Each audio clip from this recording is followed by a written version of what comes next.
আমরা দেখতে পাচ্ছি প্রধান অতিথি গণপ্রজাতন্ত্রী বাংলাদেশ সরকারের যুব ক্রীড়া মন্ত্রণালয়ের মাননীয় মন্ত্রী, বাংলাদেশ ক্রিকেট বোর্ডের সফল সভাপতি,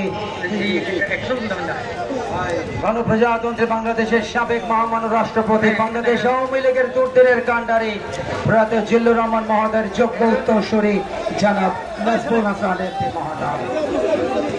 স্কাউটদেরকে অনুরোধ জানাচ্ছে দাঁড়িয়ে এই পর্বে অংশগ্রহণের জন্য। সবার হাতে বেলুন দেখতে চাই।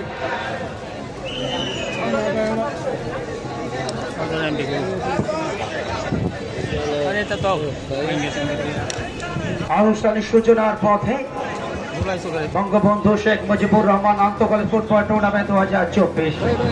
ফুটবল অন্তঃপ্রাণ মানুষ ছিলেন বঙ্গবন্ধু। প্রাইমারি স্কুলে পড়ুয়া ছাত্র, ফুটবল ছিল বঙ্গবন্ধুর নিত্যদিনের সঙ্গী।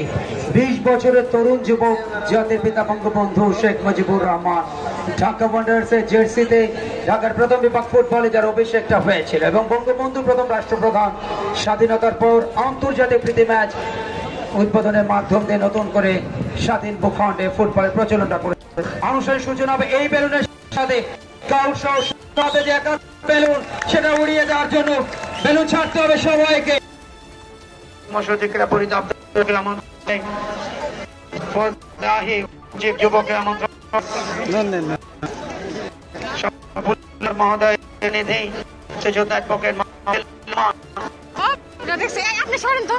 জেলা পরিষদ সভাপতি, জেলা কিশোরগঞ্জ বীর মুক্ত যুবকের এলাকাবাসীর পক্ষ থেকে অনুরোধ থাকবে এই 100 বছর পুরাতন স্টেডিয়ামকে আরাধনার চর্চা এখানে আরো বেগবান হয় সেদিকে অবশ্যই আপনার সুদৃষ্টি থাকবে, সেটি আমাদের প্রত্যাশা। মাননীয় প্রধানমন্ত্রী সেই ঘোষণাটা 2000 জন্য পরিচালনায় মিস্টার মানুষ কম।